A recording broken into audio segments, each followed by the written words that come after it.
Screen share है? Yes sir. तो पिछले वीक हमने लंग कैंसर की बात की थी और पिछली क्लास में फिर थेरेप्यूटिक्स ऑफ लंग कैंसर या treatment of lung cancer possible treatment, so उस पर बात हुई थी। सेकंड नंबर पे मोस्ट इंसिडेंस वाइज भी और डेथ वाइज भी ब्रेस्ट कैंसर जो है वो काफ़ी EIT के पैरेलल काफ़ी इसकी जो है वो केसेस ज़्यादा है और देखते हैं इसमें। सो start में just brief introduction. So it is a group of disease in which cells in breast tissues change and divide uncontrolled, typically resulting in a lump or mass.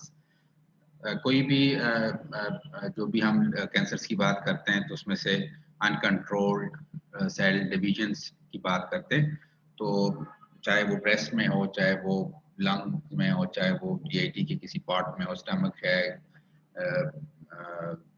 Large intestine में colon cancer है, etcetera, liver है, सो जो भी part है, जो भी विसरा है body का, उसमें ये अनकंट्रोल्ड डिविजन्स जो है, ये कैंसर्स की पहली जो है वो एग्रेसिव अनकंट्रोल्ड डिविजन्स, तो वही चीज़ है। लेकिन यहाँ पे इन्होंने टिपिकली रिजल्टिंग इन लम्प और मास।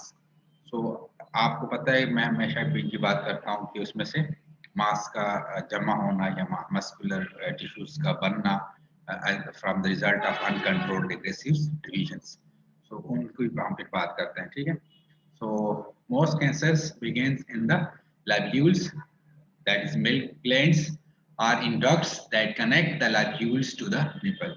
So चूंकि mammary glands में हम जब बात करते हैं तो उसमें से milk glands या उसकी जो टिश्यूज है mammary glands, वो उनकी उन्होंने स्ट्रक्चर्स बताया कि कहाँ पर यूजुअली जो है उनके डक्ट्स में या उनकी बाकी जो उनका मास है ग्लैंड्स का, उसमें जो है चांस होते हैं इस कैंसर्स के सेल्स की।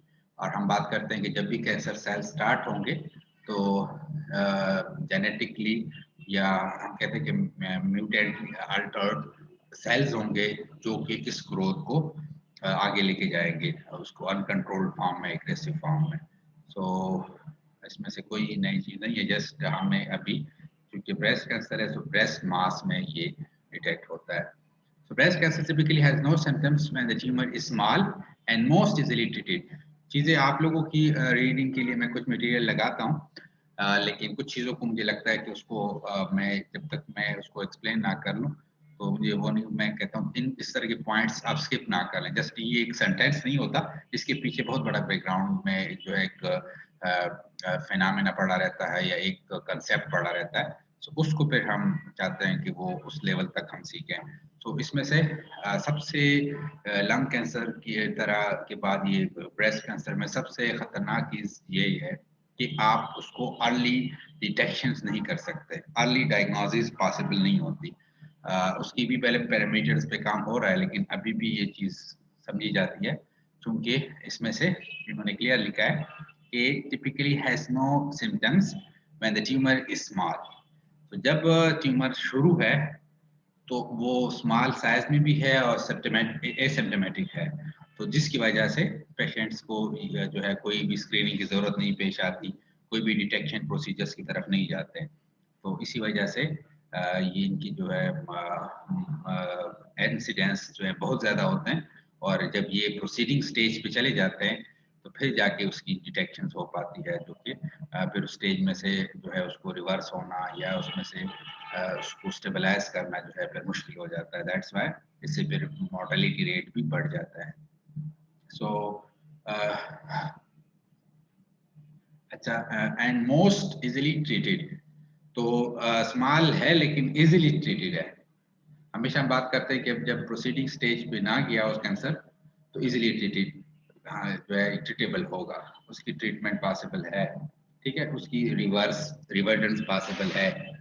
तो इसी वजह से उसके लिए मेडिकेशन हम जब पढ़ते हैं ट्रीटमेंट में तो उसके लिए मेडिकेशन ऑप्शन ज़्यादा होती है, उसके लिए कीमोथेरेप्यूटिक ऑप्शन भी है, उसके लिए सर्जिकल ऑप्शन भी है, उसके लिए रेडियोलॉजी ऑप्शंस भी है, रेडियोग्राफी। या रेडियोथेरेपी का ऑप्शंस भी मौजूद रहता है। सो और उसमें से फिर कीमोथेरेपी में से मल्टीपल चॉइस हमारे पास होता है और काफ़ी सक्सेसफुल रेट उनका रहता है, लेकिन अर्ली डिटेक्शन में। दूसरी बात है कि अर्ली डिटेक्शन में अगर हमें पता चल जाए, हम लाइफस्टाइल मॉडिफिकेशन से भी उसको रिवर्स करते हैं। मेडिकेशंस का भी रोल बिल्कुल है, लेकिन उसके बाद अगर हम पेशेंट्स को जो भी सजेस्ट करते हैं और एक पेशेंट्स को खुदा न खास्ता हमें अल्लाह ताला इस तरीके से बचाएं, अगर किसी पेशेंट्स को ये बोले कि उसका कैंसर है, ठीक है, चाहे लंग्स है, चाहे ब्रेस्ट है, चाहे जीआईटी कोई पार्ट का है, तो वो उसके बाद जो है वो उसके बाद उसको ये चॉइस नहीं है कि वो जो है वो इररिस्पॉन्सिव रहे या फिर जो है वो बहुत ज़्यादा कॉशन हो जाता है और जो भी आप कहते हैं वो जो है उसको फील करता है। तो दैट्स व्हाई फिर हमारे लिए आसानी होती है कि पेशेंट्स को समझाना आसान होता है। वो जो आप बात कहते हो वो वही पूरा करता है, ठीक है। सो काउंसलिंग भी आसान रहती है। So that's why initial stage में उसको रिवर्ट करना आसान रहता है, both from medication side and from their lifestyle modifications, ठीक है। So the most common physical signs is a painless lump. है साइन, ठीक है, लेकिन है पेनलेस। तो ये दो चीजें जो है मैंने कहा कि कुछ चीजों को हम यहाँ पे अब डिस्कस करेंगे इस लेवल की कि हम खुद भी इसको समझें, आप लोग इसे समझें और आगे भी जब भी आप मैनेजमेंट के ऊपर जाएं ब्रेस्ट कैंसर या लोगों की काउंसलिंग के ऊपर जाए तो आपको अंदाजा हो, ठीक है। सो इसमें से पेनलेस लम्प, तो लम्प है लेकिन पेनलेस है, ठीक है। तो जब पेनलेस की बात आती है तो फिर आप अगेन सिम्टोमेटिक नहीं रहा, ठीक है। वो साइंस होते हैं, ये नहीं कि साइंस नहीं है, तो फिर तो यहाँ पे तो ये हिसाब किताब है कि कौन स्क्रीनिंग क्यों करेगा, जब उसको कुछ भी मसला नहीं है तो स्क्रीनिंग क्यों करेगा, और वाकई सेंस भी बनता है, ठीक है। सो ये नहीं कि बस स्क्रीनिंग्स के ऊपर बस हर वक्त ना हमारे यहाँ पे इतने रिसोर्सेज है ना, ठीक है, ना यहाँ पे इस लेवल की स्क्रीनिंग जो है प्रोसीजर्स है, ना फैसिलिटेशंस है, तो इसी वजह से स्क्रीनिंग्स पे लोग क्यों जाए, ठीक है। सो स्क्रीनिंग्स पे तब जाएगा जब उसको लम्प हो, है पेनलेस लेकिन लम्प है, कुछ ना कुछ मास, कुछ लम्प, इस तरह की उसकी यहाँ पे हम ब्रेस्ट कैंसर को स्पेसिफाइड कर रहे हैं, तो ब्रेस्ट में हो तो फिर उन लोगों को जाना चाहिए। Sometimes breast cancer spreads to under arm lymph nodes। अब ये दूसरी चीज, जो चीजें मैं बता रहा हूँ उसको थोड़ा सा कंसंट्रेट होकर सुने। एक नंबर फर्स्ट ये कि पेनलेस लंप हुआ, ठीक है, और no with no symptoms. Symptoms means के ना तो उनको कोई पेन हो रहा है, ना कोई टेम्परेचर आ रहा है, ना कोई और इश्यूज हो रहे हैं, ठीक है। ब्लीडिंग होती है निपल से, वो भी नहीं हो रही, कोई बाकी कोई चीज नहीं हो रही है, ठीक है। सो कुछ भी इश्यूज नहीं है, ठीक है, ना पेन है ना कुछ है। So that's why it is asymptomatic and signs with painless lump, ठीक है। एंड नंबर सेकंड नंबर के ऊपर कि sometimes breast cancer spreads to under arm lymph nodes, क्योंकि ये ब्रेस्ट एरिया जो है उसके lymph nodes का मेन जो टर्मिनल है वो आर्मपिट या अंडर आर्म्स आप उसको कंसिडर कर सकते हैं। तो वो जब भी यहाँ पे कोई इन्फेक्शन हो ब्रेस्ट में इसी लोकेशन में या फिर यहाँ इस लोकेशन में कैंसर सेल्स हो, तो lymph जो है वो नोड जो है वो इन्फ्लेम्ड हुए होंगे। तो ये चीज़ ऐसी है कि आप लोगों को भी बता सकते हैं, ठीक है। इस लेवल के ऊपर स्क्रीनिंग लोगों की करा सकते हैं कि ये चीज़ें आप चेक किया करें कि ब्रेस्ट मास में भी कोई ऐसा कोई लंप नहीं है, बेशक वो पेनलेस है लेकिन फील नहीं हो रहा, और साथ ही साथ आर्मपिट का जो एरिया है उसके lymph नोड्स भी कोई इन्फ्लेमेशन नहीं है, वहाँ पे कोई गिल्टियाँ मिल्टियाँ फील नहीं होती है, ठीक है। हम अपनी ज़बान में इसको समझेंगे। तो जो गिल्टियाँ जब नज़र आती है, फील होती है, ठीक है, चाहे नज़र आए या ना आए, फीलिंग से भी हो अंडर स्किन, ठीक है। वो फिर उसमें से टाइप्स होते हैं कि वो जो है किस टाइप की गिल्टियाँ हैं, वो जो है मूवेबल है या फिक्स्ड है, ठीक है, फ्लेक्सिबल कौन सी उसकी जो कैरेक्टरिस्टिक्स है, ठीक है, रिजिड है, सॉफ्ट है। तो फिर उसी में से फिर मजीद इसकी जो है हम स्टेजेस में कैटेगराइज करते हैं, लेकिन गिल्टियाँ होना जो है वो एक बजाते खुद एक साइंस है। सो इसमें से स्वेलिंग लंप की होगी even before the original breast tumour is large enough to be felt.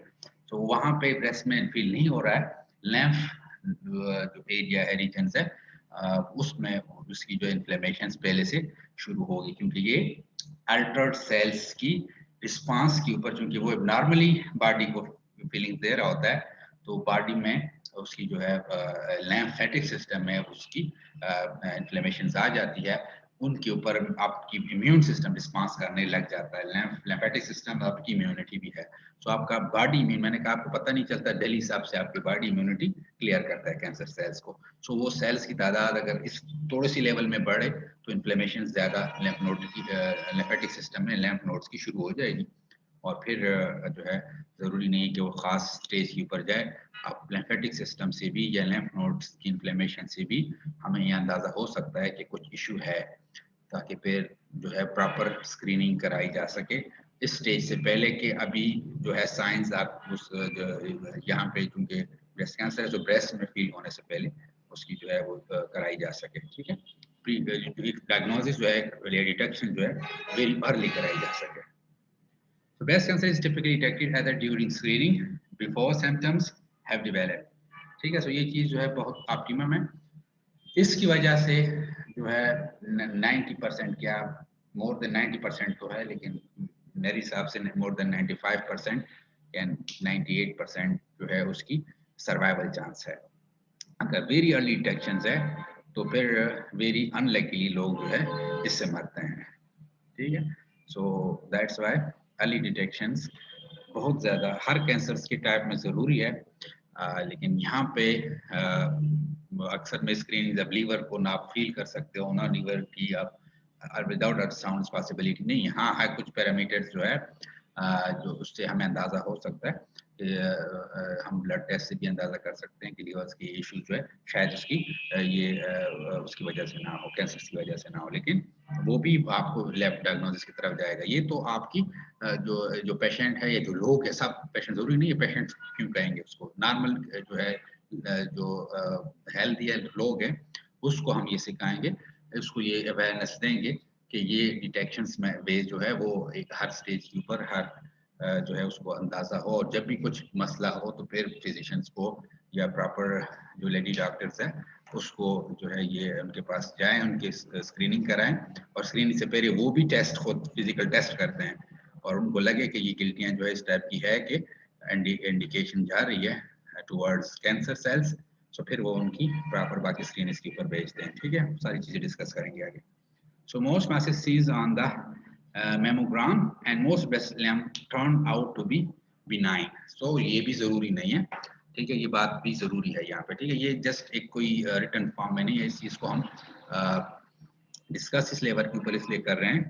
ठीक है, कि एक तो ये चीज हमने डिस्कस की है कि अर्ली डिटेक्शन होनी चाहिए। ठीक है, और अर्ली डिटेक्शन में जो चीजें मैंने बताई है कि जरूरी नहीं है कि आपको जो मास है वो ब्रेस्ट रीजन में फील हो, वो आर्मपिट में या जिसको बिलो आर्म्स आप कह सकते हैं, अंडर द आर्म्स, तो वो भी लिम्फ नोड्स की भी इन्फ्लेमेशन भी आपको इंडिकेशन दे सकता है, ताकि फिर आप जो है मजीद कॉशन हो, अवेयर हो इसकी जो है अर्ली जो है साइंस के ऊपर जो ब्रेस्ट में फील होंगे। नेक्स्ट, अगर नहीं फील होता, दूसरी बात ये भी चीज ध्यान में रखें, अगर आप ये बात किसी से करते हैं तो सारे लोग जो है वो एक लेवल के ऊपर जो है वसवसे में पड़ जाते हैं, और फिर ये भी जरूरी नहीं है, बड़े सारे जो है बिनाइन टाइप्स की एक्टिविटी होती है, लेकिन हम हमेशा इनमें से बिनाइंस और मेनिंजेंट ट्यूमर्स में से डिफरेंशिएशन हम जो है आम लोग नहीं कर सकते। ठीक है, तो इसी वजह से उनको ये जो है डायरेक्शंस दी जाए कि अगर बिनाइन है तो बहुत अच्छी बात है कि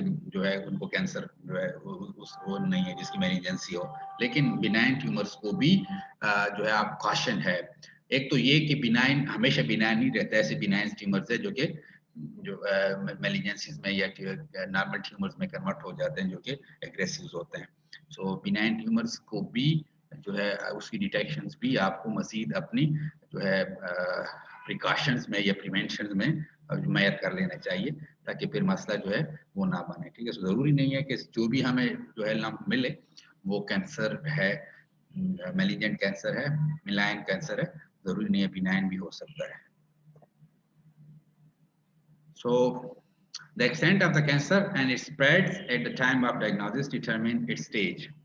अब दो चीजें हमने जब पहले इसके अर्ली डिटेक्शन के बाद, अब दूसरा स्टेज अगर किसी को है, ठीक है, अर्ली डिटेक्शन हो गई है, नेक्स्ट स्टेप क्या होगा कि अब अर्ली डिटेक्शन में से हम क्या डिसाइड कर रहे हैं कि वो कौन सी स्टेज के ऊपर है। ठीक है, तो हम डिसाइड तो करेंगे, डॉक्टर जो डिसाइड करेगा या फिजिशियन जो है वो किस बेस पे करेगा, उसकी जो है मैं हमेशा बात करता हूँ कि मास क्या है, कितनी जो है ग्लैंड्स इन्वॉल्व है, लैम्फ नोड्स इन्वॉल्व है, ठीक है, बोथ साइड है, ठीक है, विद जो विसरा है कुछ वो भी जो है उसके ऊपर भी चला गया है। सो इस पे डिपेंड्स करेगा कि कौन से स्टेज पे चला गया है जब वो डायग्नोज हो रहा था। जितना अर्ली स्टेज में डायग्नोसिस है उतनी ही उसकी जो है सक्सेस रेट है उसकी ट्रीटमेंट के, which is essential for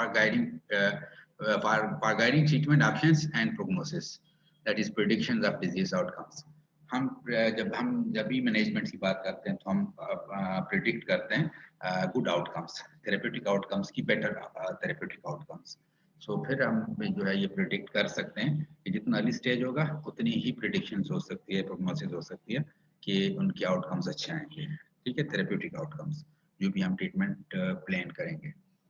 सो फिर again America joint committee on cancer AGCC से यूजुअली हम वो करते हैं, इन्होंने स्टेजिंग्स की हुई है और ये स्टेजेस किस चीज़ की बेस के ऊपर है, anatomic stages is based on extent of the cancer in the breast, regional lymph nodes and distant spread, ठीक है।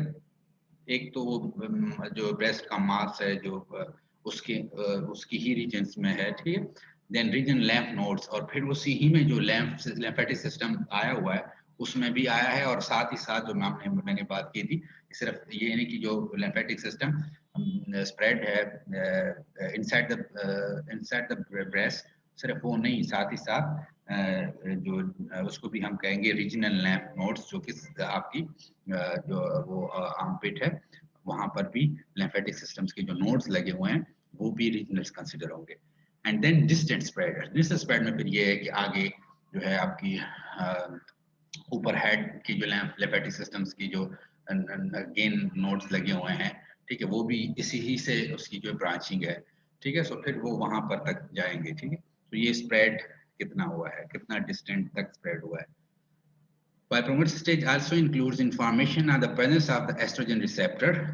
अब ये चीजें जस्ट इसलिए कि आप जब भी किसी की बुक्स को ओपन करेंगे तो उसमें से ये एस्ट्रोजन रिसेप्टर्स का जिक्र करते हैं, तो ये भी जो है एस्ट्रोजन रिसेप्टर्स बेस पे ही हम इसकी अगेन अगर हम स्टेजिंग्स कर सकें तो फिर हमें अंदाजा होता है कि किस स्टेज के ऊपर ये चला गया है, ठीक है, या किस स्टेज के ऊपर उसकी सिवियरिटी हो सकती है, ठीक है। सो ये भी प्रोग्नोसिस में काम आता है। तो इसमें से क्या है, estrogen receptors, progesterone receptors, level of human epidermal growth factor receptor 2, इसको जो है HER या HER2, हर रिसेप्टर्स या HER2 रिसेप्टर्स ये भी यूजुअली कंसीडर होता है। अब हर रिसेप्टर्स में पॉजिटिविटी चांस ज्यादा हो तो बेशक जो है HER2 जो है वो नेगेटिव हो। ये क्या है, ये रिसेप्टर्स है, ठीक है, किसी लोगों में जो है उसकी जो मास है उसमें से ये रिसेप्टर्स की वैल्यूज क्या है, ठीक है, पॉजिटिव है नेगेटिव है, ताकि फिर हमें यह अंदाजा हो कि जो उसकी सिवियरिटी को हम डिफाइन कर सके उसकी स्टेजिंग में। सो ये स्टेजिंग तो एक तो ये कि उसका मास कितना है, और साथ ही साथ जो दूसरे फैक्टर है जो उसकी सिवियरिटी में कंट्रीब्यूट करते हैं वो यही रिसेप्टर्स है, ठीक है। तो इसलिए HER2 और हर पॉजिटिव या HER2 पॉजिटिव, ये नेगेटिव आपको अंदाजा हो कि ये वो रिसेप्टर्स है किसी इन लोगों में होते हैं। ये फिर जेनेटिकली जो है डिसाइड हो सकता है कि जिन लोगों के जेनेटिकली ये रिसेप्टर जिनमें नहीं हो या कम हो, या तो फिर इनमें अलग इनकी सिवियरिटी पे जो है लेवल जाती है, और जिनमें ज्यादा है या हो तो उसमें से अलग बात जाती है। बहरहाल इसकी ग्रेडिंग में ये काम आते हैं। And grade reflecting how closely the cancer's microscopic appearance looks like normal breast tissues. फिर दूसरी बात ये है कि अब जो एबनॉर्मेलिटी है उसकी फिर नेचर्स क्या है, ठीक है, जिसमें मैंने कहा कि बिनाइन और जो मेलिग्नेंट उसमें से डिफरेंशिएशन में से जो फर्क है, ठीक है, वो बिनाइन की फॉर्म में है या मेलिग्नेंसी में शामिल हुआ है, उसकी कौन सी उसके ऊपर चला गया, सिवियरिटी के ऊपर चला गया, जो है क्लोज टू बिनाइन है, ठीक है, या क्लोज टू नॉर्मल है, या उसमें से ये क्या चीज है, ये उस टिश्यूज की नेचर है जिसके ऊपर जो यही अल्टर्ड सेल्स की मास जो शुरू हो गई है उसकी क्या नेचर है, ठीक है। बहरहाल ये इसमें ज्यादा कंफ्यूज नहीं होना है। ये टाइपिंग इसलिए जरूरी होती है कि कोई भी therapeutics plan without knowing their stage, ठीक है, और फिर साथ ही साथ ये वाली सारी कंट्रीब्यूशंस कि उसकी सिवियरिटी का लेवल क्या है, ताकि फिर हम थेरेप्यूटिक्स की बात कर सकते हैं या उसमें ट्रीटमेंट की बात कर सकते हैं। तो इस चीज को जो है हम स्किप नहीं कर सकते। हालांकि ये इनकी जो है टाइप्स या सिवियरिटी लेवल्स में हम उसको जस्ट डिसाइड कर लेते हैं 0 1 2 3 4 स्टेज है, लेकिन साथ ही साथ पैरेलल उनकी जो है उनकी ये ही चीजें चलती है कि माइक्रोस्कोपिक स्क्रीनिंग भी है अपीयरेंस की, साथ ही साथ उसके रिसेप्टर्स की जो है इंफॉर्मेशन भी हमें चाहिए कि कौन से टाइप्स के रिसेप्टर उसमें मौजूद है, उन पेशेंट से पॉजिटिव है या नेगेटिव है। At the time of diagnosis, approximately 64% of breast cancer patients have local stage breast cancer, 22 have a regional stage, and 6% have distant. So, at the time of diagnosis, ये नहीं है कि पूरी दुनिया की कैंसर्स की बात कर रहे हैं। जब भी डायग्नोज हो रहा होता है तो 64% पेशेंट्स जो है वो लोकल स्टेज के ऊपर होते हैं। अब लोकल में भी मैंने बताया था कि लोकल भी सिर्फ जस्ट वन नहीं है, हम आगे उसको स्टेज को पढ़ेंगे कि लोकल में भी आप स्टेज 3 तक भी लोकल में चले जाते हैं। तो इसी वजह से वो कौन सा स्टेज है, अर्ली स्टेज है, 0 है, 1 है, वो बहुत ज़्यादा हमारे लिए उसके ट्रीटमेंट ऑप्शंस के लिए बहुत अच्छा है, लेकिन फिर भी वो लोकल ही है, लेकिन है थर्ड स्टेज के ऊपर।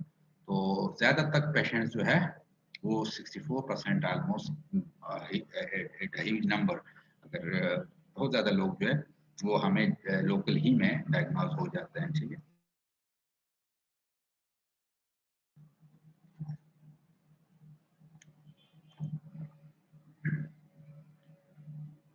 स्क्रीन शेयर है। Yes sir. Okay, so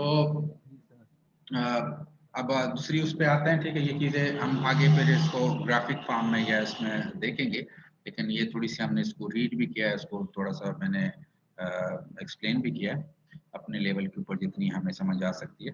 so breast cancer is the second most common cancers overall and by far the most common cancers in women.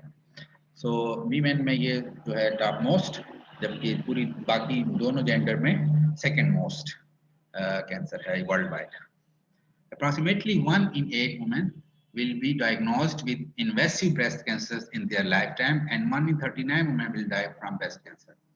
It's again a huge number. ठीक है, 8 में से एक female जो है उसको breast cancer है। और ये भी नंबर जो है, इसमें से आप इस नंबर को देख के खुश ना हो, ये भी मतलब मैंने कहा कि कड़वा है, लेकिन इसमें से भी ये 1 into 8 अगर वर्ल्ड वाइड डाटा है तो इसमें से बड़े सारे कंट्रीज ऐसे हैं जिसमें से ब्रेस्ट कैंसर कॉमन नहीं है। मैं फिर अब सारे रिस्पेक्ट में से बताऊंगा कि बड़े सारे मुल्क ऐसे हैं जिसमें से 1 in 100 भी नहीं है, तो वो भी एवरेज लिया हुआ है। ठीक है, सो ये नंबर नहीं है जो शो हो रहा है, तो इससे भी ज्यादा वर्स है। ठीक है, क्योंकि हम उन कंट्रीज को कंसिडर करेंगे, पहले तो अपने आप को कंसिडर करेंगे कि पाकिस्तान में क्या लेवल है, फिर हम जाके बाकी दुनिया में। तो ऐसे मुल्क भी है जो उसमें से बहुत ज्यादा सिवियर है, वो भी एवरेज में आए हुए हैं, लेकिन बड़े सारे ऐसे कंट्रीज है जिसमें से 1 in 100 या 1 in 1000 या 500 भी है, तो वो भी एवरेज में जब हम उसको इंक्लूड कर रहे हैं तो फिर ये डिजिट्स आ रहा है। ठीक है, एंड 1 in 39 जो है उसकी डेथ हो रही है।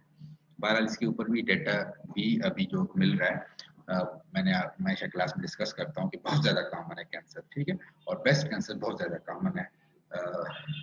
मतलब आई डोंट नो, आप लोग, मैंने हमेशा बात करता हूँ कि बीइंग अ हेल्थ प्रोफेशनल्स आप लोगों को भी अपनी कम्युनिटी में आगे पीछे लोगों की जो है ये चीज़ रखनी चाहिए कि कौन सी लोगों को क्या मसला है। ठीक है, कौन से डॉक्टर्स के पास जा रहे हैं, क्या उसकी प्रिस्क्रिप्शन हो रही है। तो ये चीज़ों के लिए जब आप अपने ब्रेन और वो लोगों को ये जो है एक्सेस देंगे कि उनकी प्रिस्क्रिप्शंस भी चेक करें उसकी, वो तो आपको पता चलेगा कि बहुत सारे लोगों को ब्रेस्ट कैंसर डायग्नोज हो रही है आपके इर्द गिर्द, आपकी फैमिलीज में। ठीक है, सो ये भी मतलब वो लकी लोग होते हैं जिसको टाइम से डायग्नोज हो जाए। बड़े सारे लोगों को लेट डायग्नोज होता है और फिर वो एक मिजरेबल लाइफ के बाद जो है उनकी डेथ होती है। So it's very miserable condition. So the incidence of the breast cancers is increasing in the developing world due to the increasing lifestyle expectancy, increasing urbanizations and adaptation of Western lifestyles. ठीक है, ये मैं नहीं कह रहा हूँ, ये WHO कह रहा है, ये रिफ्लेक्ट WHO की वेबसाइट से आज की इंफॉर्मेशन है। ठीक है, आज ये चीजें WHO की वेबसाइट से रिफ्लेक्ट हो रही है। सही है, सो उस पर मैं जब बात करूंगा तो मेरे पास रेफरेंस WHO का है कि वो ये रिफ्लेक्ट कर रहा है अपने जो है ऑफिशियल वेबसाइट से। ठीक है, कौन कौन सी चीज है? Increasing lifestyle expectancy. तो lifestyle is each and everything. ठीक है, इसमें से समझ लें कि फॉर थेरेप्यूटिक्स लाइफस्टाइल में ही सब कुछ छुपा हुआ है। फिर अगेन अर्बनाइजेशन, ठीक है, जो लाइफ हमने अपने लिए सेलेक्ट की हुई है, and adaptation of western lifestyles. आजकल हम भी वेस्टर्न लाइफस्टाइल में, ठीक है, कोशिश कर रहे होते हैं और बहुत पसंद आता है, ठीक है। पसंद इसीलिए आता है कि हम मॉडर्न लोगों को कहते हैं जो वेस्टर्न एडाप्टेशंस कर चुके हैं और उनको मॉडर्न नहीं कहते। इवन मैं खुद अपनी फैमिली में भी ये वर्ड अपने लिए लोगों से सुनता हूँ और अपनी फैमिली के मेंबर्स के लिए सुनता हूँ। इवन यहाँ तक कि अपने सिस्टर्स के लिए सुनता था कि तुम लोग मॉडर्न नहीं हो, तुम लोग पता नहीं कौन से ज़माने में रहते हो। सो ये आजकल हम वेस्टर्न लाइफस्टाइल्स की आती है और उसको ही हम लाइफस्टाइल कहते हैं या मॉडर्न लाइफस्टाइल। तो जो लोग ये नहीं अपनाते वो जो है वो क्रिटिक में आते हैं, ठीक है। सो फेस करते हैं हम फैमिली में।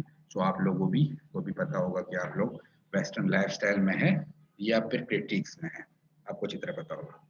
सो although smoke sorry so although some risk reductions might be achieved with prevention, ठीक है, ये भी WHO कह रहा है, ठीक है, ये मैं नहीं कह रहा हूँ, आगे फिर मैं इसके ऊपर बात करूंगा, वो आगे फिर डिस्कस करेंगे। सो वो ये जो है रिफ्लेक्ट कर रहा है, ठीक है। सो मैं उनकी वर्ड्स बता रहा हूँ जो उनके वेबसाइट्स रिफ्लेक्ट कर रहा है कि some risk reductions might be achieved with prevention. So prevention is the main thing, ठीक है। ये भी ये लोग मानते हैं कि प्रिवेंशन सब कुछ है। These strategies cannot be eliminate the majority of the breast cancer that develops in low and middle income countries where breast cancer is diagnosed in very late stages, ठीक है। तो इसमें से प्रिवेंशन जो है, जब से प्रिवेंशन शुरू हुआ है बहुत ज्यादा रिडक्शन आई है इनके केस में, उन इलाकों में, उन जगहों पे, उन कंट्रीज में या उन कंट्री के उन रीजन में जहां पर वाकई उनके ऊपर प्रिवेंशन है। और दूसरी जो उन्होंने कंट्रीब्यूशंस दी है, या दूसरा जो उन्होंने जो है मेडल दिया है वो इस चीज को दिया हुआ है कि अर्ली डिटेक्शंस के ऊपर जिन्होंने काम किया है वो जो है वो सेफ्टी लेवल के ऊपर गए हुए हैं। So early detection in order to improve breast cancer's outcomes and survival remains the cornerstone of breast cancer control. So breast cancer control में, ठीक है, early detections को वो बहुत ज्यादा वो दे रहे हैं, ठीक है। So prevention and then early detection. तो फिर हम बात करेंगे कि प्रिवेंशन में क्या आता है, और फिर मैं जहाँ पे मैंने कहा कि हमेशा जिन चीज़ों के साथ मैं इनके साथ एग्री करता हूँ, कुछ पे मेरा जो है अपना इख्तिलाफ रहता है, वो भी मैं डिस्कस करता हूँ और मैं उसको जस्टिफाई करने की कोशिश करता हूँ कि मुझे क्यों है। सो ये जो चीज़ें जो है ये इनके अलायंस से जो ये रिफ्लेक्ट कर रहे हैं कि प्रिवेंशन मेजर थिंग है एंड सेकेंड अर्ली डिटेक्शन। और अर्ली डिटेक्शन का मैंने बता दें कि अर्ली डिटेक्शन जो है वो पहले सेल्फ एग्जामिनेशन से भी हो सकता है, उन लोगों को आप जो है वो करेंगे।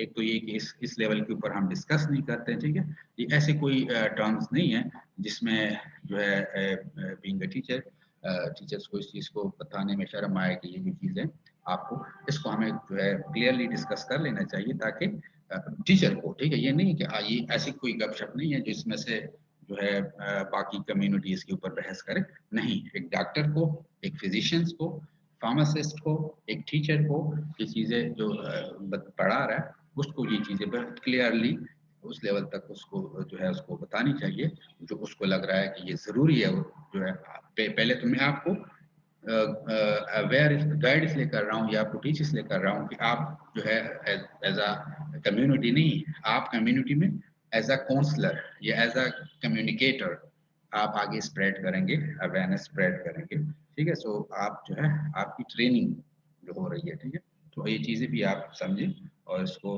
जो है अंडरस्टैंड करें। So October is the time to think and pink या थिंक पिंक, ठीक है। सो अक्टूबर उन्होंने महीना रखा हुआ है। सो बस एक महीने में काम जो है तमाम हो जाएगा अगर हम इसको स्प्रेड करें इसकी इंफॉर्मेशन को, अवेयरनेस को। सो मेरे हिसाब से कोई महीना ज़रूरी नहीं है, ठीक है, कोई महीना ये लोग लगाए या कोई महीना नहीं लगाए, लेकिन इसकी अवेयरनेस जो है ये गवर्नमेंट की स्ट्रेटेजीज में भी होनी चाहिए, प्लानिंग में भी होनी चाहिए, हेल्थ डिपार्टमेंट्स की प्लानिंग में भी होनी चाहिए, यूनिवर्सिटी के लेवल के ऊपर जो भी हेल्थ साइंसेज है उसकी भी ये अवेयरनेस जो है वो मंथली बेस पे ऊपर होनी चाहिए, या एटलीस्ट इस तरह के सेमिनार जो उसको डिजाइन कर लेनी चाहिए, साल में एक नहीं मल्टीपल टाइम, ठीक है, ताकि लोगों को सिर्फ ये नहीं है कि बस जस्ट उसको अवेयरनेस नहीं, उसको प्रिवेंशन के मेथड्स भी बताया जाए how will you prevent yourselves. Breast Cancer Awareness Month support the fight, spread the hope. So hope spread करना जरूरी है. तो शार्ट इसमें हमने इसमें डिस्कस किया था कि ब्रेस्ट कैंसर जो है वो बोथ सेक्सेस में जो है कॉमन है. एक क्लियरली वो चीज़ भी आपको पता होना चाहिए कि ये समझ सबको नहीं आनी चाहिए कि ब्रेस्ट कैंसर से मतलब सिर्फ ये फीमेल का इशू है.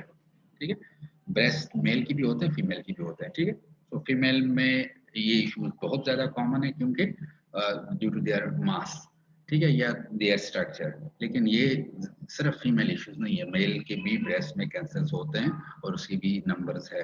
ठीक है, लेकिन मेल के बाकी इश्यूज ब्रेस्ट से ज़्यादा है. ब्रेस्ट में जो है बहुत ज़्यादा रेयर केसेस इनके हैं और उसकी भी वजह बताऊंगा कि मैं. ठीक है, नेक्स्ट नंबर के ऊपर अगर हम इसको डेथ्स को कंसिडर कर लें तो भी इसकी अच्छी खासी नंबर है.